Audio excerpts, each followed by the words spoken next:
Hello and welcome to Theater Operations Unleashed, the monthly show that explores the ins and outs of theater operations, management, facilities, and design.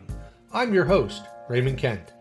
In each episode, we will be focusing on management, operations, design, trends, and best practices in the performing arts. I hope to bring you both insights from my 4 decades in the industry, as well as engaging conversations with theater professionals about the challenges and rewards of their work. We'll also cover a wide range of topics from budgeting and scheduling to marketing and audience development, theater technology, and many other related topics. Whether you're a theater maker yourself or just interested in the industry, I hope you'll find this podcast informative and inspiring. So sit back, relax, or lean in, and let's dive into the world of theater. Welcome back, and today we are stepping into one of the most emotionally charged, operationally complex, and symbolically important spaces in any performing arts venue, the lobby. The lobby is where the experience truly begins. It's where people decide, often unconsciously, whether they feel welcome, whether they feel safe, whether they feel seen. As the Kennedy Center puts it, the lobby is where we decide, before a word of the play has been spoken, whether everyone is welcome here. And they're right. So today we're going to explore the lobby, the box office, and the circulation spaces that connect everything. We'll talk about what the law requires, what universal design demands, and what real people actually need. Let's start with a reality check. In the 45 minutes before curtain, the lobby is asked to do more than almost any other space in the building. Absorb hundreds of arriving patrons, provide ticketing, will call, and customer service, distribute programs and assisted listening devices, manage coat check, concessions, merchandise, support local gathering and pre-show rituals, move people toward the auditorium through stairs, elevators, corridors, handle noise, light, crowds, and unpredictable flow, and do it all with staff who are juggling multiple tasks at once. That's a lot. And for many people with disabilities, especially those with sensory, cognitive, or mobility needs, the lobby is where the accessible experience breaks down. Not because of bad intentions, but because of design decisions and operational habits that weren't built with them in mind. The ADA gives us the basics. 36-inch minimum clear width, 42 to 48 inches at turns, passing spaces every 200 feet, no protruding objects, no abrupt level changes, and so on. But here's the truth. 36 inches is not enough for a performing arts lobby. When the lobby is full, and it is always before a show, a 36-inch route becomes a 0-inch route. Queues spill over. Furniture drifts, people cluster, stanchions migrate. Seasonal decor appears out of nowhere. So best practice looks like this. 60-inch primary routes, 44-inch secondary routes, clear zones that are protected by policy, not just design, staff trained to keep routes open during peak times, floor plans that explicitly mark accessible paths, regular audits in the occupied configuration, not just the empty building. Accessibility isn't about dimensions. It's about maintaining those dimensions when the space is alive. And we all know how crazy and chaotic a lobby can get during intermission or pre-show or even post-show. Imagine if you had mobility issues trying to navigate that. Or you were hard of seeing.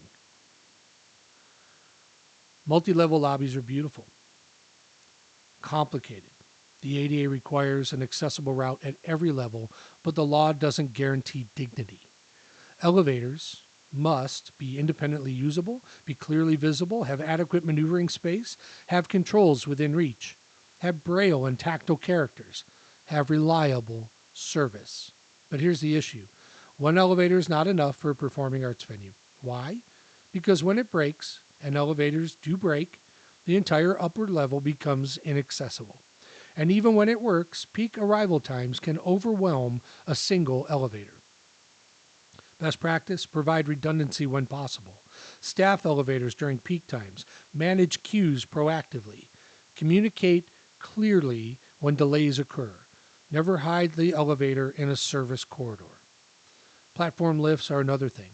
Platform lifts are allowed in specific cases, especially in older buildings, but they must operate without a key, be independently usable, be clearly marked, and be integrated into the design, not hidden. A lift behind a curtain is not accessibility, it's an apology.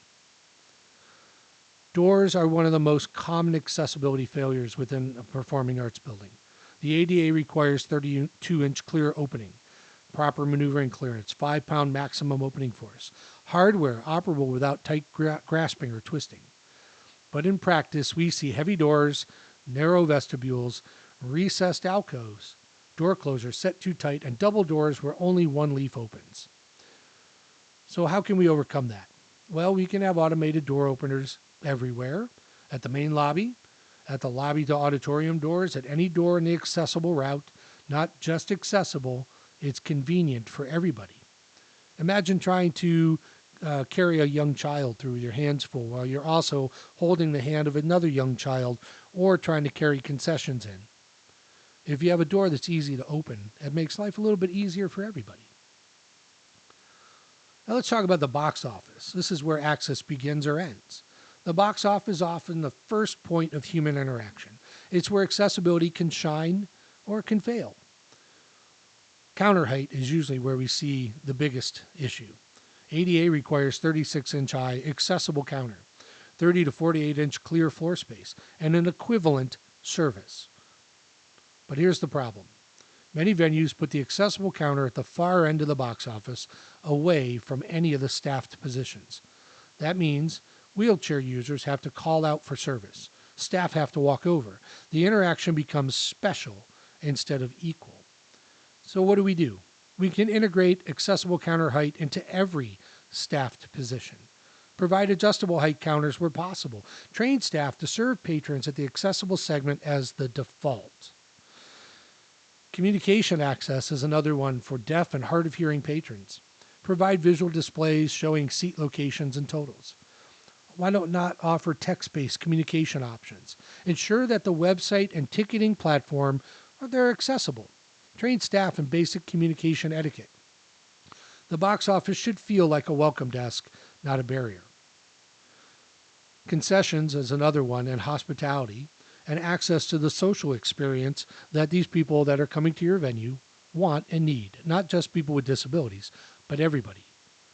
Concessions aren't just about food and drink. They're about belonging. If a patron can't reach the counter, can't access the beverage station, or can't find a place to sit, they're excluded from the social ritual of the lobby. So we can look at 36-inch accessible counter segments, reachable dispensers, cups and condiments, clear floor space for wheelchair approach, accessible seating near concessions. Why not tables with knee clearance, staff trained to assist without making assumptions? The lobby is a social space, and social spaces must be accessible. Assisted listening systems are required by law, but the distribution process is where trust is built or broken. Common failure includes receivers hidden behind the box office, staff who don't know how the system works, patrons having to ask multiple people, no signage, no instructions, no proactive offer of assistance, not aligning technology with what patrons have, or clear indication on the website of how to access this this type of information, where they can pick up a hearing loop, for example. Do you have Auracast and Bluetooth accessibility for people who have hearing aids that can accommodate that? And how can that be used? So do we want to distribute receivers at a primary service center? Train all staff on how to operate them and provide large print instructions. Display the assisted listening system prominently. Offer receivers proactively. Explain hearing loop compatibility for telecoil users, and when the process is smooth, patrons feel respected. When it's not, they feel invisible or they feel singled out. Most lobbies are beautiful and acoustically brutal, especially in historic theaters. Hard surfaces create long reverberation times, high background noise, echoes, overlapping conversations, difficulty hearing staff. Sensory overload. For people with hearing aids, auditory processing differences, cognitive disabilities, or anxiety, this can be overwhelming. Best practices we could think about include acoustic treatments to reduce reverberation, softer materials where possible, sound-absorbing panels, strategic placement of furniture, lower background music levels. How about some quiet zones or alcoves? Staff trained to recognize when someone is struggling. Sound is part of the experience and part of accessibility. So that's the lobby, the heart of the pre-show experience and one of the most important accessibility touchpoints of the entire venue. If the lobby is confusing, overwhelming, or inaccessible, the performance hasn't even started and the experience is already compromised. But when the lobby is clear, calm, intuitive, and welcoming, it sets the tone for everything that follows. Your patrons are going to notice, and they talk to each other. And if you make it a warm and wonderful and inviting experience for them right from the start, before the show even begins, they're going to tell their friends and they're going to come back. In the next episode, we're going to move deeper into the building, into the auditorium itself, where sightlines, seating, acoustics, and circulation shape the core of the performance experience. Let's keep building stages and lobbies where everybody belongs. Thanks for taking the time today to listening to Theater Operations Unleashed. We hope to see you next month.